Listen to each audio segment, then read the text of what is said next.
बालिका बहू, तेरी शादी होने वाली है अगले महीने। ये बस्ता उठाकर कॉलेज जाना बंद कर दे अब। अरे कैसी बात कर रही हो, अभी उसकी उम्र ही क्या है। इतनी जल्दी शादी करने का फैसला मैं नहीं लेने वाला।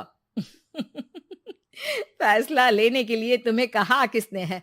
अरे मैंने कह दी शादी है तो है अगले महीने। बेचारी अमिता करती भी तो क्या, छोटी सी उम्र में बन जाती है अपने से 2 गुने उम्र के आदमी की बीवी। शादी के बाद देर रात पति घर आता है। खाना लगाओ, भूख लग रही है। अमिता खाना लगाती है। ये क्या बनाया है? वो सारा खाना फेंक देता है। कर्म ही खराब थे जो इतनी कम उम्र के लड़के से शादी करा दी। तभी वहाँ अमिता की सास आ जाती है। अरे हमें क्या पता था कि ये इतनी कामकाज में ढीली है। इसकी माँ ने तो कहा था रॉकेट की स्पीड से काम करती है।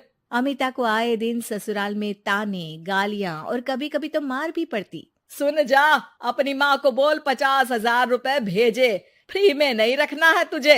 अरे मेरी एक आंख का ऑपरेशन भी तो करवाना है। अमिता को सास घर से निकाल देती है। अमिता परेशान होकर मायके की ओर जाती है। वो घर तो पहुंचती है लेकिन वहाँ ताला लगा है। अरे अमिता बेटी, क्या हाल बना रखा है तेरे पति ने? कहाँ है वो? अमिता पड़ोसी के सामने रोने लगती है। मुझे नहीं जाना उस घर में चाची। मेरे मम्मी पापा कहाँ है? उन लोगों ने तो ये मकान छोड़ दिया बिटिया। वो लोग तो कहीं और शहर चले गए। तुझे नहीं बताया? अमिता जोर जोर से रोने लगती है। नहीं बताया? ये क्या कर गए माँ पिताजी मेरे साथ?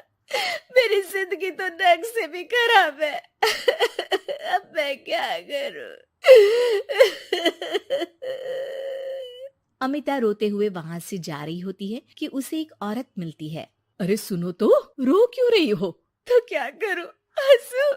अमिता उस औरत को अपनी सारी कहानी बताती है। देखो, मेरा सिलाई का काम है। अगर तुम चाहो तो मेरे साथ ये काम कर सकती हो। बदले में मैं तुम्हें रहने की जगह, खाना और 1 दिन का 100 रुपया भी दूंगी।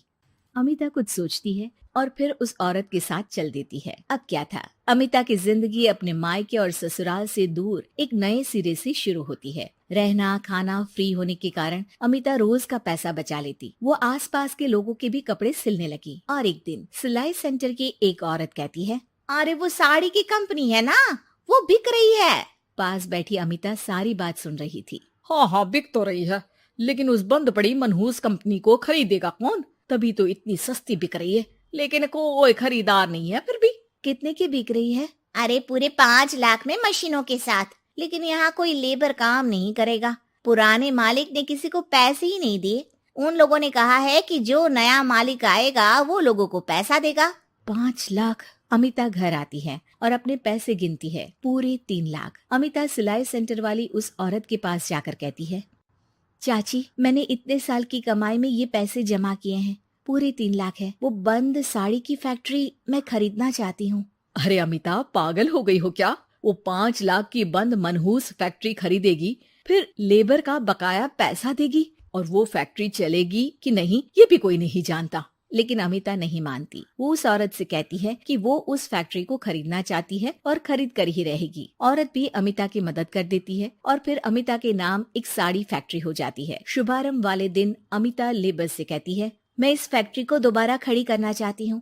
आप लोग इसमें माहिर हैं। मैं नहीं जानती कि पहले वाला मालिक के काम करने का क्या तरीका था, लेकिन मैं अपनी योजनाओं के साथ आई हूँ। मेरे पास आप लोगों को देने के लिए अभी तो पैसे नहीं है, लेकिन मैं वादा करती हूँ 3 महीने में आप लोगों के पैसे ब्याज सहित आप लोगों को दे दूंगी। और ये क्या बात होती है? हम सारा दिन फिर से काम करें और पैसे ना मिले तो हम खाएंगे क्या? सिर्फ 3 महीने की बात है। वैसे भी आप लोग बिना काम के यहाँ नए मालिक के इंतजार में बैठे ही थे। मैं काम करना चाहती हूँ और 3 महीने में सारे पैसे देने का वादा भी करती हूँ। लेबर आपस में सलाह करते हैं और अमिता की बात मान लेते हैं। सिलाई सेंटर से मशीन, सिलाई और कपड़े के ज्ञान में माहिर हो चुकी अमिता सभी के साथ मिलकर खुद काम करती। शहर और दूसरे शहरों में घूम घूम कर साड़ी का डिजाइन दिखाती और ऑर्डर लेती। अमिता को कई जगह से ऑर्डर आ जाते हैं। कई लोग उसके काम को सराहते तो कई आलोचना भी करते। अरे बड़े बड़े व्यापारी बैठे हैं, यहाँ तू कहाँ टिकेगी? लाओ दिखाओ कैसी साड़ी बना रही है तुम्हारी फैक्ट्री। अमिता उन लोगों को साड़ी के डिजाइन दिखाती है कि तभी वहाँ व्यापारी की बीवी आ जाती है। हाय रे, कितनी प्यारी साड़ी है ये।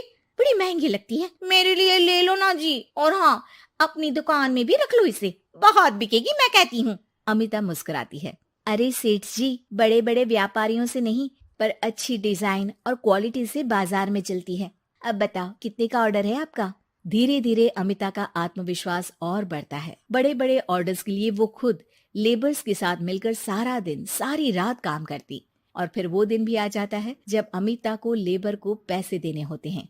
मैं आप लोगों से 3 महीने बाद आज के दिन ये बात करना चाहती हूँ कि मैंने जितने पैसे देने की आपसे बात की थी उतने मैं नहीं दे सकती।